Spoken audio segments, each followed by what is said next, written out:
Domino's Pizza was first opened in 1960, the whole day's sale was only $14. But who knew that a newspaper-selling child, who neither got the support of his father nor the love of his mother, would one day become the owner of more than 18,000 pizza outlets?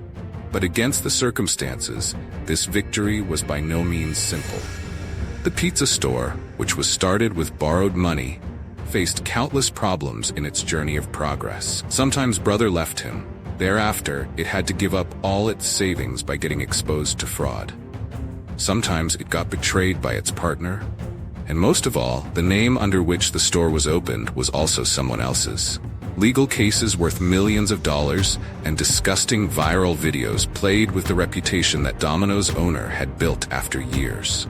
This is the story of Thomas Monaghan, who faced all these difficulties, who started from zero and built a billion-dollar empire. We welcome you again in the Amazing Things video. Thomas Monaghan was born on 25 March 1937 in a middle-class family in Michigan. His father was a truck driver and was barely making ends meet. Mother used to work in nursing school. Father passed away when he was only 4 years old, and mother, who was not able to support the children, handed over Tom and his brother Jim to the government for 7 years. Tom's childhood was very difficult. It was full of sadness. Neither did he see father's support nor mother's love. They saw only the strictness of government foster care and boarding school. He could pass high school and college barely, and got admission in Michigan University with great difficulty, but unfortunately, he did not even have tuition fees. Life was giving him various kinds of shocks. Finally, he started delivering newspapers from door to door. From here, he started learning the basics of business and never let go of any opportunity to save money. He was just trying to stand on his feet, but then his little savings were looted by fraud. This was the point when in 1959, Tom's brother Jim came to him with an idea, and this idea was going to change his life. Jim used to work as a postman in the post office, but to meet his expenses, he used to work part-time in the restaurant of a person named Dominic. A restaurant owned by Dominic was lying in the dust in Michigan, and Dominic was trying to sell this restaurant at any cost. At that time, he demanded $500 for the restaurant, but the condition was that there was a debt of $2,000 on the restaurant, which would be paid by the buyer. When Jim brought this news to Tom, both of them thought, why not buy this restaurant and work together? They took a loan of $900 from the post office and bought the restaurant from Dominic, but did not change its name. In return, Dominic gave him some recipes and also taught him how to make sauces. They opened the restaurant from 5 p.m. to 12 a.m. They decided that this would not disturb Jim's job at the post office and would also fulfill Tom's dream of studying at a university. They officially opened this restaurant on 9th December 1960 and made sales of $14 on the very first day. In the first week, they did not even have a phone, and all the customers came to the restaurant on their own. Then they also started a delivery service, for which they hired 2 factory workers on commission. After 4 months, their daily sales started reaching $107, but these sales were mostly coming because of the nearby college. When the college semester ended, sales dropped to $28. Jim spent very little time at the restaurant because of his post office job. In fact, he did not do any work at all. When sales dropped, fights started between the 2 brothers, and at one point a scuffle broke out. After 8 months of opening the restaurant, Jim left the restaurant, although in reality the idea was his own, but in exchange for 50 shares, Tom left him by giving him a Volkswagen. Jim happily drove off without knowing how much loss he had actually incurred. Now Tom became 100% owner of the restaurant, but this meant that he now had to work full-time. Due to this, his dream of going to university again remained unfulfilled. He would stay in the restaurant for many days and survive by eating burnt pizza for dinner. Gradually, the sales of the restaurant started increasing again. He also hired 2 helpers, and now the daily profit reached $57. In his free time, he kept visiting other pizza stores and doing market research. During this time, the owner of an Italian restaurant became his friend, and he gave the recipe of his famous sauce to Tom. When Tom applied this sauce to Dominic recipe, people liked the sauce very much, and sales started going up more. Now someone gave idea to Tom to open another branch of his restaurant. But for this work, Tom needed a partner who could help him, because his brother was no longer with him. Finally, Tom found a partner, but this partner was going to ruin all of Tom's hard work. One day, a man named Jim Gilmore came to Dominic's, whom Tom immediately recognized as the man used to run a well-known restaurant in the city. Both of them started talking about the restaurant business. During this, Tom told Gilmore about his plans that he wants to open a new branch. Now, because Gilmore also had the experience of running a restaurant, hence the deal between them was finalized. Gilmore got a 50% share in the business by agreeing on $500. And he would also run Dominic's first restaurant. But Gilmore said that I don't have $500 right now. I will give it later, but because Tom was in dire need of a partner, he agreed. Gilmore had become a partner of 50%. That too without giving any down payment, and he did not give this money to Tom even later. Tom opened his second branch and handed over the first branch to Gilmore.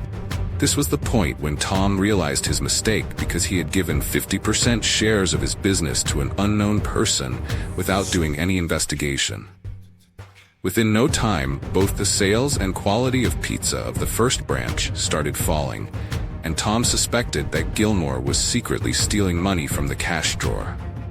Jim Gilmore used to run 2 restaurants in the city, but he had a habit of drinking, due to which he had been bankrupt twice. Tom thought that maybe he had changed, but it was not so. Apart from this, Gilmore also stole money from Tom. In the agreement that he had made with him, he cleverly added some such conditions whereby he was 50% share partner in profits only, whereas in case of any loss, Tom would bear the entire loss. Now the situation reached such a level that Tom started spending time on both the branches, and Gilmore used to work only when he felt like it. The overall thing was that Gilmore was taking unfair advantage of Tom. Tom even talked to him many times about terminating the agreement, but due to legal issues, he could not get rid of Gilmore. Eventually the matter went to court, and the partnership between Tom and Gilmore ended. But obviously Tom had to pay for all the losses incurred. But this did not mean that all Tom's issues were over. The next fight was with Dominic, under whose name Tom was running his business. When Dominic saw that Tom was running 2 restaurants in his name and was also making good sales, he started feeling professional jealousy. Eventually, Dominic was also running a restaurant in the city, and because of this, the customers were also confused. So he called Tom and asked him to stop using his name.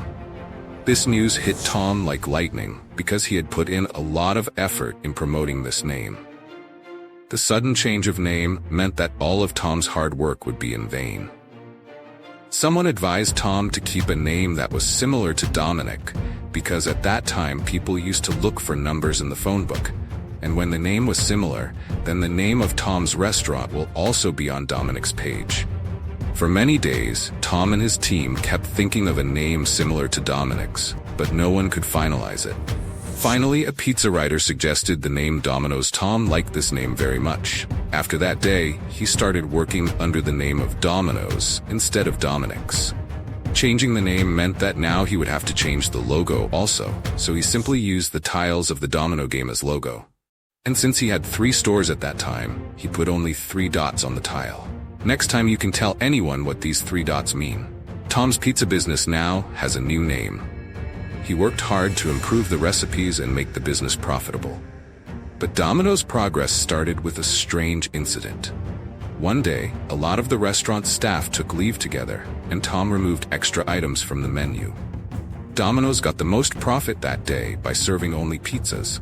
Tom realized that a big menu only increases the workload, while a small menu makes more profit. From that day onwards, extra items were removed from the menu of Domino's, and the focus was only on pizza. Even pizzas were kept in only 2 sizes, 8 inches and 12 inches. Apart from this, Tom noticed that by providing dine-in facility to customers, extra staff had to be hired, which increased the work and reduced profits. He revolutionized the delivery business by using cardboard boxes to keep the pizzas warm. Not only this, but also made the service even better by using delivery pouches. Remember that delivery pouches in which the pizzas remain hot were used first time by Domino's. Due to new innovations in delivery, Domino's took the lead over other restaurants. The competitors, like Pizza Hut, were focusing mainly on the dine-in facilities. Now Domino's prices were the same, but their profit margin was higher. Because they did not have to spend on the dine-in facility, Tom had now spent 7 years in this business, and Domino's was growing much faster than others. In 1967, he thought of franchising. New stores were opened, whose locations were in colleges, universities, and near military bases where the demand for pizza was normally high. Instead of spending money on mainstream media for advertising, ads were placed only in college newspapers, which was both cheaper and more effective.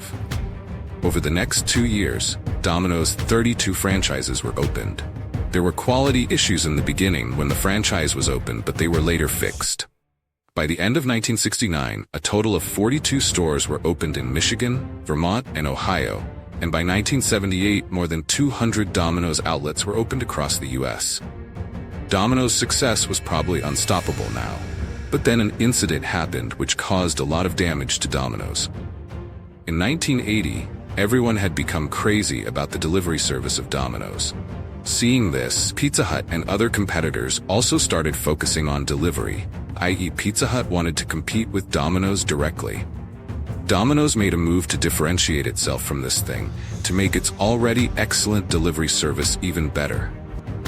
In 1984, Domino's started marketing that if the delivery of pizza is not within 30 minutes, then money will not be taken for the pizza. This trick forced Domino's sales to fly like a rocket. This deal was beneficial for the customers in every respect. Either they will get the pizza quickly, or they will get it for free. This campaign helped Domino's to grow.